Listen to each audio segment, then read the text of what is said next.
Having conversations is 2 parts knowing what to think and 1 part knowing what to say. Which means if you're thinking the right things about yourself and about the other person, then you're most likely going to have an awkward-free conversation. But knowing what to say is still very helpful. And I'm going to tell you exactly what to say to kickstart a conversation in today's Message for Monday, a useful message for teens in 4 minutes or less.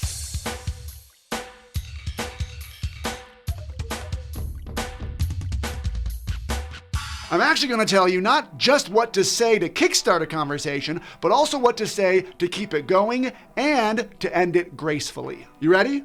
Okay, first, here is a list of sentences you can say to kickstart a conversation with anybody. And see if you can notice what they all have in common. What do you do for fun when you're not here? What's your go-to song right now to pump you up? How's math going for you this year? Hey, got any cool tech hacks to help me out with blank? Any idea what you want to do after high school? Best character of all time. Who is it? Seen any good memes recently? Anything exciting planned for this weekend? What's something that you can do better than anyone else? What's your favorite app right now? Did you notice what they all had in common? There's at least 2 things. 1, they're all questions. 2, they're all questions about the other person. People love talking about themselves, not just because we're all narcissistic at heart, but because we generally know the answer to the question. Asking somebody about the football game last weekend or a movie, it's a hit or miss because maybe they didn't see it. But we all know stuff about ourselves. They are easy questions with easy answers. That doesn't mean you still won't get an I don't know, but I'll tell you how to deal with those next. When starting conversations, you can use any variations of those questions I just listed. But how do you keep it going? Well, 1 word. Information. Information is the blood of a conversation. The less information that's in there, the more dead the conversation is. We've all had those dead conversations. Hey, sup? Not much. You? Same. Cool. They're painful, and they have as little information as possible. There are 2 ways to get more information in a conversation. Either you add it, or you ask them a question so they add it. You can share what you know or experiences you had, or you can ask them questions to elaborate on what they know or on their experience. When adding more information to a conversation, stick with 1 topic.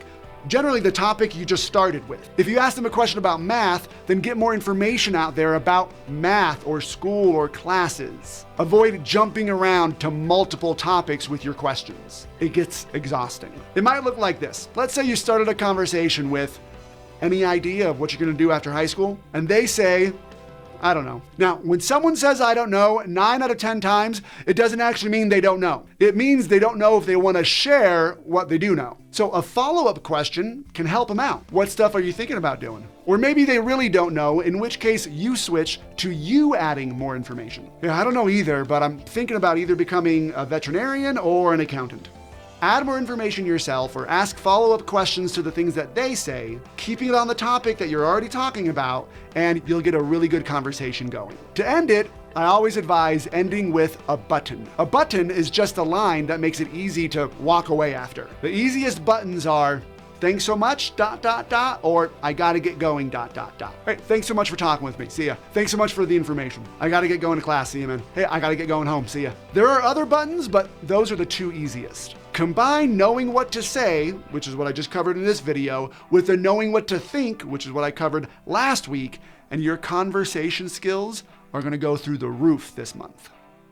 I hope you found that video helpful. You know, if you were in Sidekick to Hero, my gamified mindset training program for teens, you would have received experience points and coins for watching it. Plus have access to like a bunch of videos and courses to help you become the confident, goal-crushing hero the world so desperately needs right now. If that sounds like your kind of thing, go grab a parent and go over to sidekicktohero.com and start your free trial today. Or, just keep watching my videos here on YouTube and get 0 experience points and coins.